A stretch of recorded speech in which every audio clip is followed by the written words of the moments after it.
ફર ફરી માડું જો હોવો સુગાળ, પણ જેને દેઠે મારા નેણા ઠરે ઓ માડું જો પયો ડકાળ. આ છે 500, 550, 600 વર્ષ પહેલાની વાત છે. ઈ ટાણે ડુકા લઈ છે તો ટાણે કેટલો છે. સતી તોરલની વાણી છે આ. માં કહેશે કે સમયે હાચા માડો તો ઓછા જ હતા, નહીં પહેલેથી ઓછા છે. બહુ હરકશોક નહીં કરવાનો. આ સૃષ્ટિ રચીની ન્યાથી જ ઓછા છે.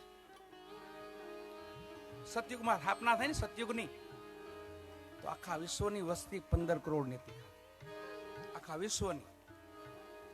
હિન્દુસ્તાન અબજ બહાર છે, બીજી તો વાત ન કરી શક્યા, પણ 1 અબજ ઉપર હિન્દુસ્તાન છે. પણ એ સમયે સતયુગમાં ખાલી 15 કરોડની વસ્તી. 5 કરોડ માનવ, 5 દાનવ અને 5 દેવ. દેવનો ઉદ્ધાર થઈ ગયો, માનવ નો દાનવ 2 વઈ ગયા. તો પેલે હતા જ ને. હરણા કશ્યપ નો કહેતો હું ભગવાન છું, ઈટાણે કહેતા. એ તો આ સૃષ્ટિ રચી થઈ, એ રચના પણ એની જ છે. દાનવ એના, એ માનવ એના અને દેવ એના. પણ દેવ ગતિના કોઈ આત્મા હોય ને, એ તો એને માને.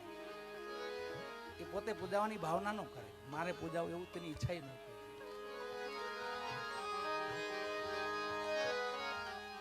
દેવ ગતિના આત્મા છે, એ હરીને ભજે છે. એ 5 કરોડ હતા. તો આખો યુગ વહી ગયો, પરિવર્તન થયું આખું. બીજો યુગ થપાણો, ત્રેતા આવ્યો, તો એમાં ખાલી 21 કરોડની વસ્તી હતી. એમાં 7 નિર્વાણ પહોંચ્યા છે, ઓમાં 5 નિર્વાણ પહોંચ્યા છે. 5 ને 7, 21 માંથી 14 વિમુખ. આ પહેલેથી આગું છે ચલી આતી. અટાણ કઈ નવી નવાઈ નથી. અત્યારે તો બહુ તો કોઈ સતયુગ જેવું છે. પેલા આવું ભજન ન થતું. અરે 50 વર્ષ પહેલા ન થતા. 50 વર્ષ પહેલા આટલું બધું માણા જ નહીં ભજનમાં.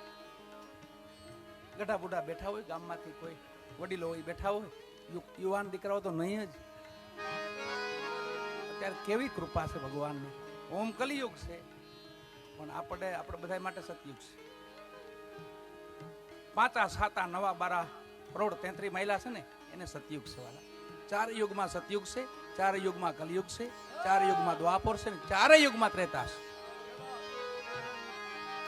એમ સતીને યાદ કરી અને આજનું આ ધણીનું જમા જાગરણ છે, પુરા દાદાનું જમા જાગરણ છે, એમાં આપણે બાપાને યાદ કરીએ.